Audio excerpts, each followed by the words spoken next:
दोस्तों, हर महीने महिलाओं को मासिक धर्म की पीड़ा से गुजरना पड़ता है, किंतु क्या आप इसके पीछे के रहस्य को जानते हैं? प्राचीन पुराणों में मासिक धर्म से जुड़े नियम और उससे जुड़ी कथाओं का वर्णन मिलता है। पद्म पुराण में बताया गया है कि मासिक धर्म के दौरान स्त्री को स्पर्श करने से क्या होता है। इसके साथ ही महिलाओं को मासिक धर्म क्यों आता है, इसके पीछे भी देवताओं और दानवों के युद्ध की एक कथा है। उसी युद्ध के परिणाम स्वरूप महिलाओं को मासिक धर्म की पीड़ा से गुजरना पड़ता है। आइए जानते हैं भगवान विष्णु ने देवी लक्ष्मी को इस विषय में कौन सा रहस्य बताया है। दोस्तों, एक बार माता लक्ष्मी और भगवान विष्णु क्षीर सागर में शेषनाग की शैया पर विश्राम कर रहे होते हैं। तभी देवी लक्ष्मी भगवान विष्णु से पूछती है, हे प्रभु, आज मेरे मन में एक शंका उत्पन्न हो रही है। केवल आप ही मेरी इस शंका का समाधान कर सकते हैं। भगवान विष्णु कहते हैं, हे प्रिय, तुम्हारे मन में जो भी शंका हो निसंकोच होकर पूछो, मैं तुम्हारी सभी शंकाओं का समाधान अवश्य करूंगा। देवी लक्ष्मी कहती हैं, हे प्रभु, किस श्राप के कारण स्त्रियों को मासिक धर्म की पीड़ा सहन करनी पड़ती है? मेरा दूसरा प्रश्न यह है प्रभु, एक रजस्वला स्त्री को कौन से कार्य नहीं करने चाहिए जिससे उन्हें पाप लगता है? भगवान विष्णु कहते हैं, हे देवी, आज तुमने मानव जाति के कल्याण के लिए बहुत ही उत्तम प्रश्न किया है। तुम्हारे इन सभी प्रश्नों का उत्तर देव शर्मा की इस प्राचीन कथा से प्राप्त हो जाएगा। इस महान कथा का श्रवण करने मात्र से ही समस्त पापों का नाश होता है। जो भी पति पत्नी इस कथा को ध्यान पूर्वक सुनते हैं, उन्हें सौभाग्य की प्राप्ति होती है। इसीलिए हे देवी, आप भी इस कथा को ध्यान पूर्वक सुनिए। देवी लक्ष्मी कहती हैं, हे प्रभु, ये देव शर्मा कौन थे? उनका आचार विचार कैसा था? मैं इस कथा को अवश्य सुनना चाहती हूँ। कृपया आप इस कथा को मुझसे कहिए। मैं इसे ध्यान पूर्वक पूरा अवश्य सुनूंगी। भगवान विष्णु कहते हैं, हे देवी, पूर्व काल की बात है, जब मध्य देश में एक अत्यंत शोभायमान और समृद्ध नगरी हुआ करती थी। उस नगरी के लोगों में धर्म, सदाचार और पुण्य कर्म की भावना इतनी प्रबल थी कि चारों ओर का वातावरण पवित्रता से आलोकित रहता था। उसी नगरी में देवशर्मा नाम के एक ब्राह्मण का निवास था। देवशर्मा केवल नाम से ही नहीं, अपितु अपने आचरण, चरित्र और ज्ञान के कारण भी सच्चे अर्थों में देव थे। वे समस्त शास्त्रों और वेदों का गहन अध्ययन कर चुके थे। देवशर्मा की दिनचर्या अत्यंत नियमित थी। प्रातःकाल होते ही वे नित्य कर्म से निवृत्त होकर पूजा की तैयारी में जुट जाते। प्रतिदिन वे पूजा पाठ के बाद दान का आयोजन करते, जिसमें दरिद्र, याचक, विद्यार्थी और सन्यासी अपना आश्रय पाते। उनका यह स्वभाव था कि कोई भी व्यक्ति उनके द्वार से खाली हाथ न लौटता। यज्ञ, हवन, संध्या वंदन और दान के कार्यों में उनका दिन बीतता और वे एक पल भी धर्म कार्यों से विचलित नहीं होते। देवशर्मा की पत्नी का नाम भगना था। वह अपने आप में गुणों की खान थी। पतिव्रता स्त्री थीं, जिन्होंने अपना सारा जीवन अपने पति के आदर्शों और धर्म पथ पर समर्पित कर दिया था। वह अत्यंत चरित्रवान थीं और उनके मुखमंडल पर ऐसी दिव्यता थी कि देखते ही लोग उनके प्रति आदर भाव से भर जाते। भगना अपने पति की हर इच्छा का पालन करतीं, उन्हें धर्म कार्यों में पूरा सहयोग देतीं और स्वयं भी गृहस्थी के सभी कार्यों को धर्मपूर्वक निभातीं। उन्होंने अपने आचरण से यह सिद्ध कर दिया था कि सच्चा पतिव्रता धर्म कैसे निभाया जाता है। भगना का स्वभाव भी अत्यंत शांत और सौम्य था। उनके हृदय में सभी के लिए करुणा थी। वे अपने घर आए याचकों को दान देने में कभी संकोच नहीं करती थीं।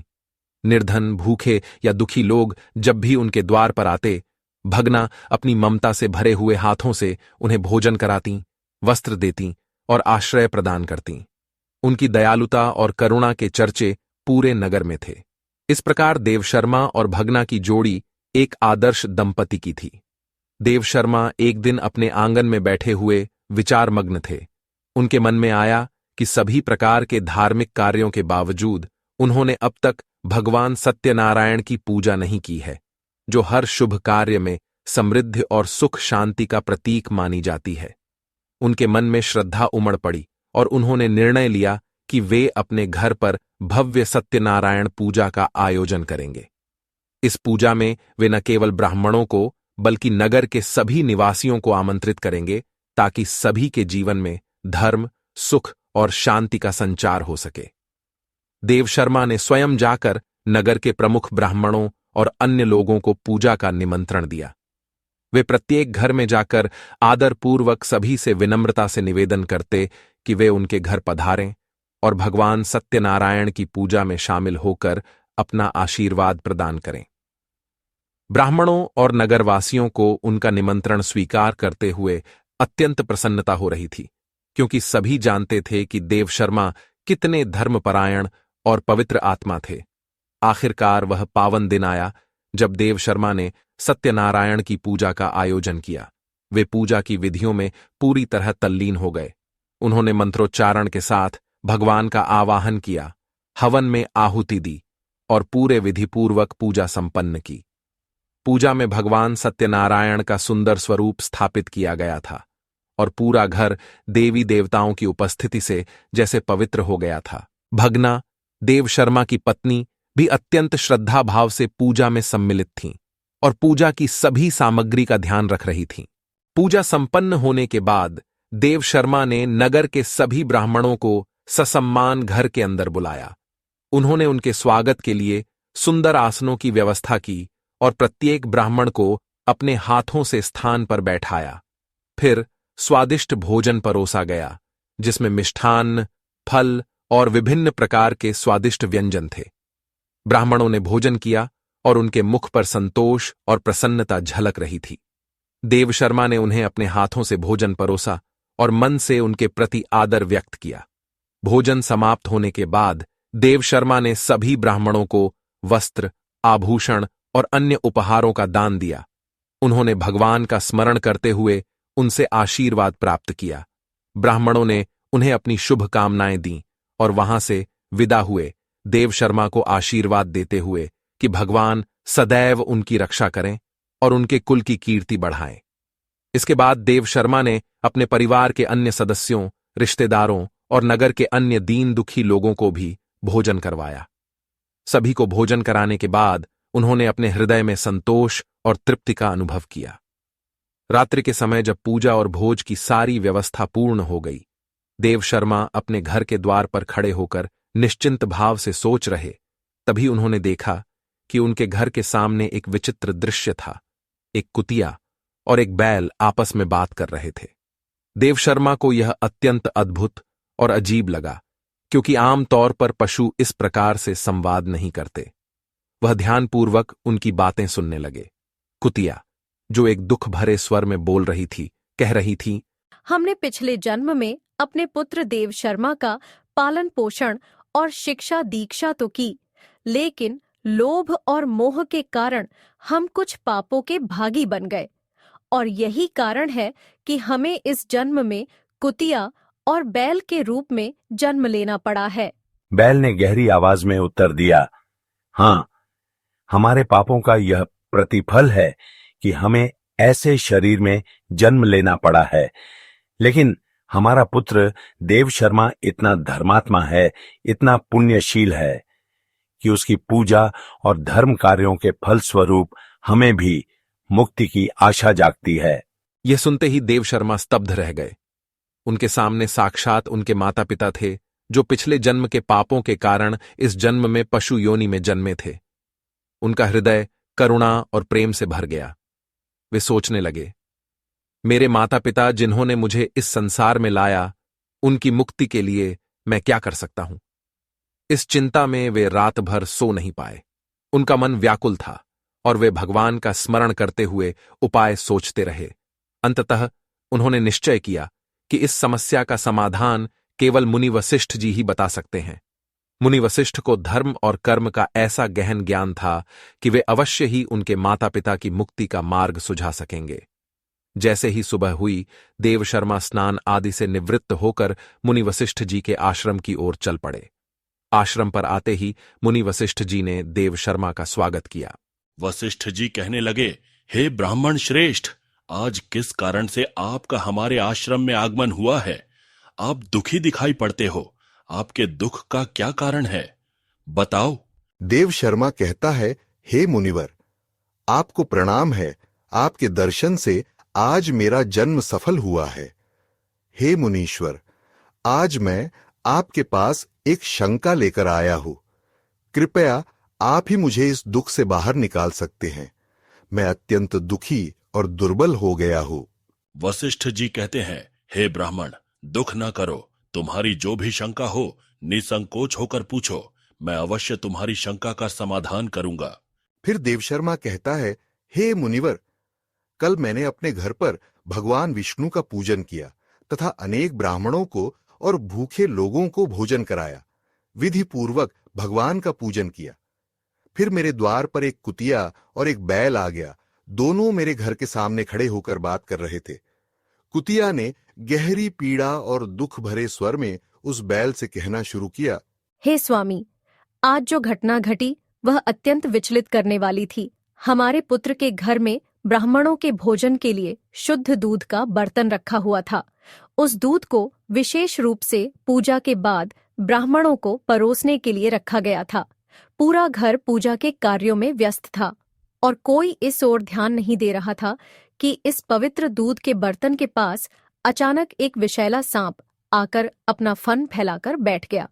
जैसे ही मेरी दृष्टि उस ओर गई, मैंने देखा कि वह सांप धीरे धीरे उस दूध के बर्तन के पास जा पहुंचा। फिर उसने अपना विष उस दूध में उगल दिया। जब मैंने यह देखा तो मेरे हृदय में चिंता और भय उत्पन्न हो गया। वह दूध यज्ञ के उपरांत बनने वाले भोजन का हिस्सा बनने वाला था।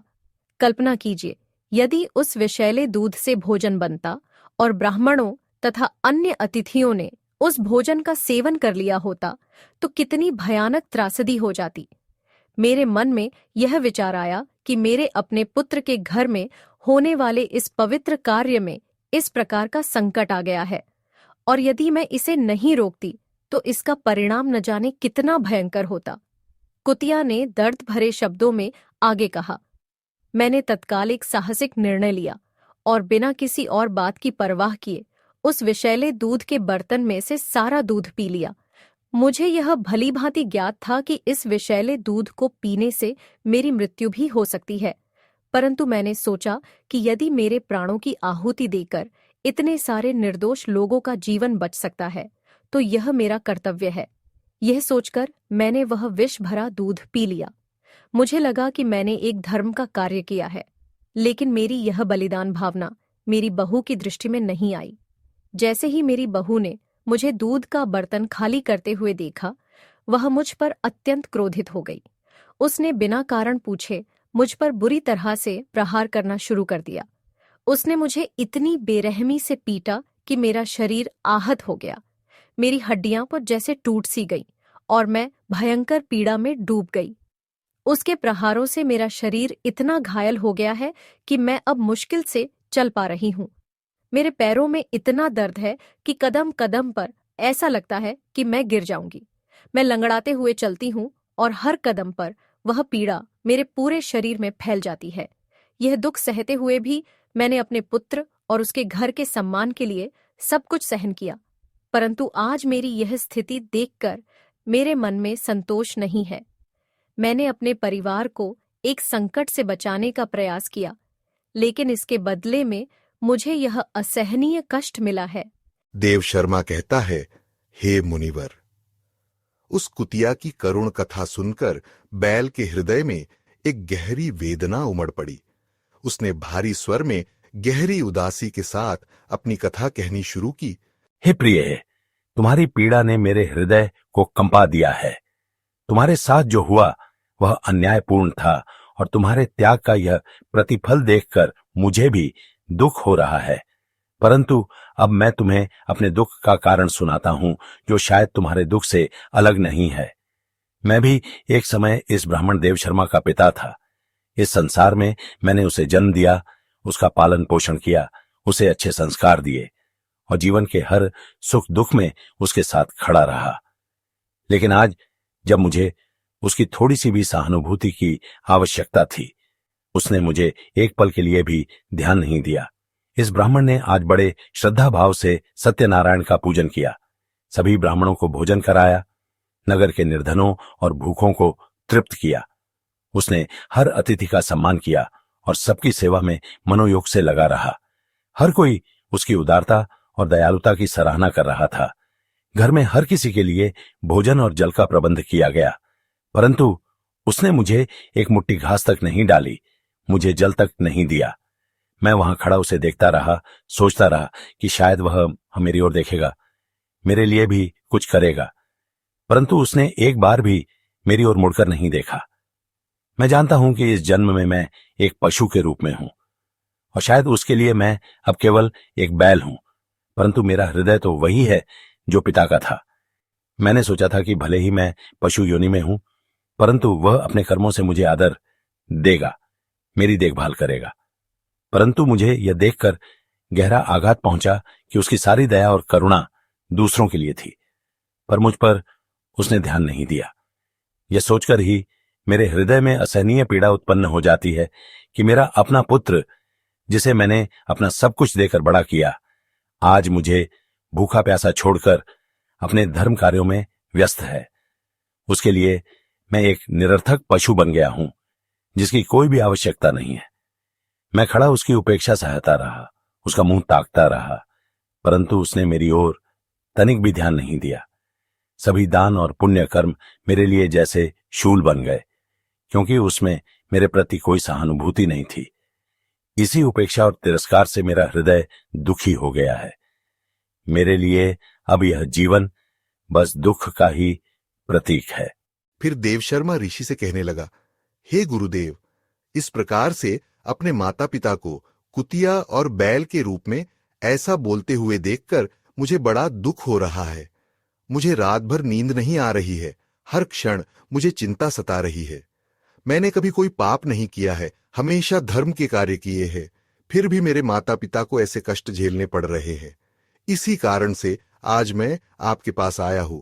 कृपया आप अपनी योग्य शक्ति से पता करके मुझे बताइए, किस कारण से मेरे माता पिता की ऐसी दुर्दशा हुई है और उनकी मुक्ति के लिए मुझे कौन सा कर्म करना चाहिए। फिर गुरु वशिष्ठ ध्यान लगाते हैं और उस ब्राह्मण के माता पिता के पूर्व जन्म के कर्मों को देखते हैं और देव शर्मा से कहने लगते हैं, हे ब्राह्मण, तुम्हारे माता पिता ने पिछले जन्म में घोर पाप किया है, उसी पाप के कारण आज उनकी ऐसी दुर्दशा हुई है। देव शर्मा कहता है, हे गुरुदेव, किस पाप के कारण मेरे माता पिता की दुर्दशा हुई है, कृपया विस्तार से बताइए, मैं जानना चाहता हूं। मुनि वशिष्ठ ने गंभीर स्वर में देव शर्मा की ओर देखते हुए कहा, हे ब्राह्मण देवता, तुम्हारा हृदय अपने माता पिता की पीड़ा से द्रवित हुआ है और यह तुम्हारी धर्मपरायणता का प्रमाण है। परंतु तुम ध्यान पूर्वक सुनो, क्योंकि इस संसार में प्रत्येक दुख का कोई न कोई कारण होता है और तुम्हारे पिता का यह दुख भी उनके अपने कर्मों का ही फल है। तुम्हारे पिता, जो इस जन्म में बैल के रूप में तुम्हारे सामने खड़े हैं, पिछले जन्म में अत्यंत प्रतिष्ठित ब्राह्मण थे। वे कुंडी नगर के श्रेष्ठ ब्राह्मणों में से एक थे, जिनकी विद्या और सम्मान पूरे नगर में विख्यात थी। परंतु उन्होंने अपने जीवन में कुछ ऐसे कर्म किए जिनके कारण उन्हें इस जन्म में पशु योनि में आना पड़ा है। एक दिन एकादशी का पवित्र व्रत आया, जो भगवान विष्णु को प्रसन्न करने के लिए अत्यंत महत्वपूर्ण माना जाता है।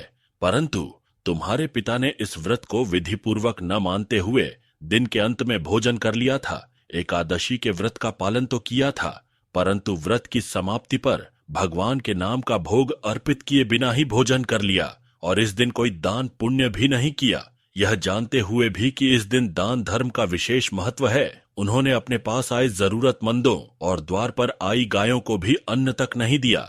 गायें उनके द्वार पर आकर करुण दृष्टि से भोजन की आस लगाए खड़ी रहीं, परंतु उन्होंने उनकी ओर ध्यान नहीं दिया। इस तरह वे अपने कर्तव्यों से विमुख हो गए और धर्म की मर्यादा को भंग कर दिया। इसके अतिरिक्त वे अपने पितरों का श्राद्ध और तर्पण भी विधि पूर्वक नहीं करते थे। श्राद्ध के कार्य को वे केवल एक औपचारिकता मानकर करते थे और इसे पूर्ण मनोयोग से नहीं निभाते थे।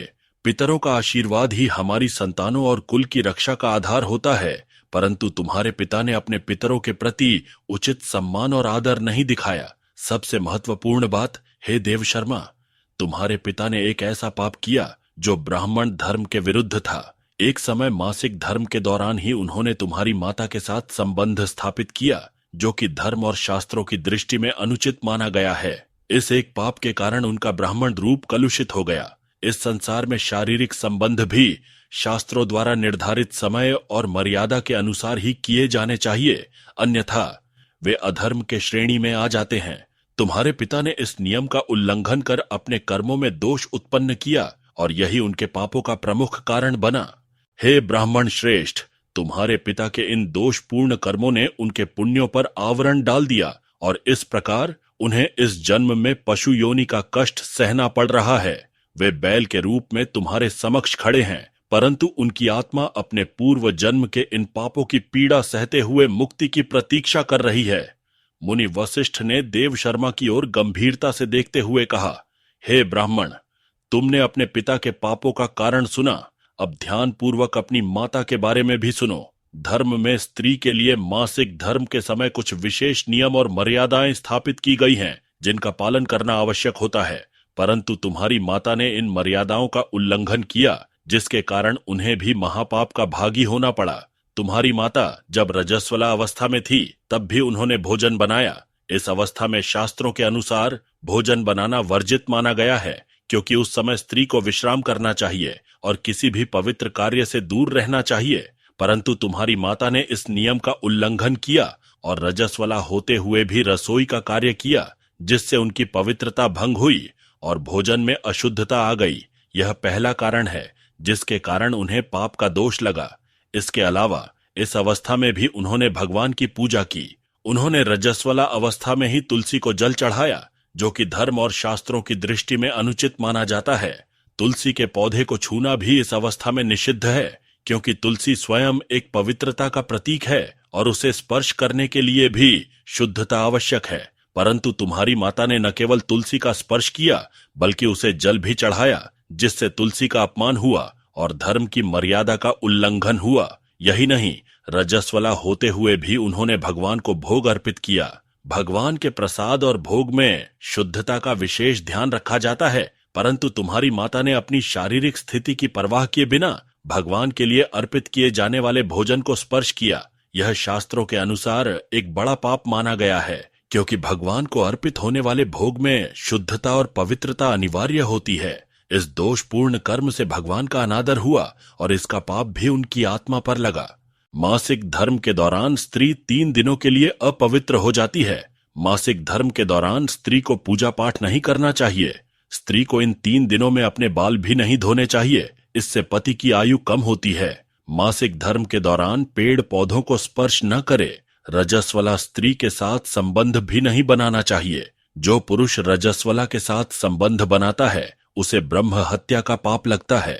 जो रजस्वला के वस्त्रों को स्पर्श करता है उसे भी पाप लगता है। रजस्वला स्त्री के शरीर में 3 दिनों तक ब्रह्म हत्या का पाप निवास करता है और चौथे दिन ही वह स्नान करके पवित्र हो जाती है। चौथे दिन स्नान करने के पश्चात रजस्वला स्त्री को अपने पति का मुख देखना चाहिए, अन्य किसी पुरुष का मुख नहीं देखना चाहिए। यदि पति समीप न हो तो सूर्य देव के दर्शन करने चाहिए। गुरु वशिष्ठ कहते हैं, हे ब्राह्मण, इसी पाप के कारण तुम्हारे पिता को बैल और तुम्हारी माता को कुतिया का जन्म प्राप्त हुआ है।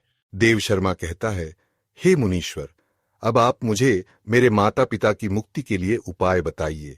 वशिष्ठ जी कहते हैं, हे ब्राह्मण, तुम किसी भी अमावस्या के दिन अपने माता पिता की मुक्ति के लिए श्राद्ध तथा तर्पण करो और दान धर्म करो। गाय की सेवा करो और गौ माता को मिष्ठान्न खिलाओ और अपने माता पिता की मुक्ति के लिए भगवान से प्रार्थना करो।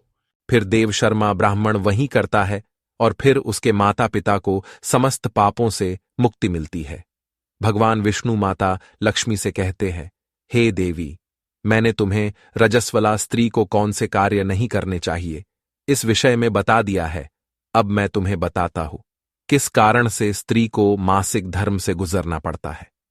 पूर्व काल में वृत्रासुर का वध करने के कारण देवराज इंद्र को ब्रह्म हत्या का पाप लगा था। तब ब्रह्मदेव ने इंद्र की सहायता करने के लिए उनके शरीर से ब्रह्म हत्या को निकालकर उसके 4 भाग किए। एक भाग अग्नि ने स्वीकार किया, दूसरा भाग जल ने स्वीकार किया, तीसरा भाग वृक्षों ने स्वीकार किया, फिर चौथा भाग कोई स्वीकार नहीं कर रहा था। तभी ब्रह्मदेव ने स्वर्ग की अप्सराओं से पूछा तो सभी अप्सराएं मान गईं और उन्होंने उस ब्रह्म हत्या के पाप को स्वीकार किया। उस ब्रह्म हत्या के चौथे भाग को ग्रहण करते ही स्त्रियों को मासिक धर्म आता है। तभी ब्रह्मदेव ने समस्त मनुष्य जाति को चेतावनी देते हुए कहा, जो भी पुरुष किसी रजस्वला स्त्री के साथ संबंध बनाता है अथवा उसे स्पर्श करता है तो यह ब्रह्महत्या का पाप उसके शरीर में प्रवेश करेगा। भगवान विष्णु कहते हैं, हे देवी, इस प्रकार से मैंने आपको स्त्री के रजस्वला होने के पीछे की कथा और रजस्वला स्त्री को कौन से कार्य नहीं करने चाहिए आदि के विषय में बता दिया है। मां लक्ष्मी कहती है, हे प्रभु, आज आपने मुझे बहुत ही महत्वपूर्ण ज्ञान दिया है। मैं भी आपको वचन देती हूँ, जो भी स्त्री मासिक धर्म के दौरान पूजा पाठ करेगी, पति के साथ संबंध रखेगी, उसके घर में मैं प्रवेश नहीं करूंगी।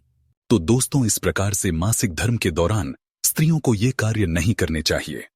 आपको यह कथा कैसी लगी कमेंट करके जरूर बताएं। जानकारी अच्छी लगी तो वीडियो को लाइक जरूर करें। कमेंट में जय श्री हरि विष्णु अवश्य लिखें। साथ ही चैनल को सब्सक्राइब करें। आप सभी का धन्यवाद।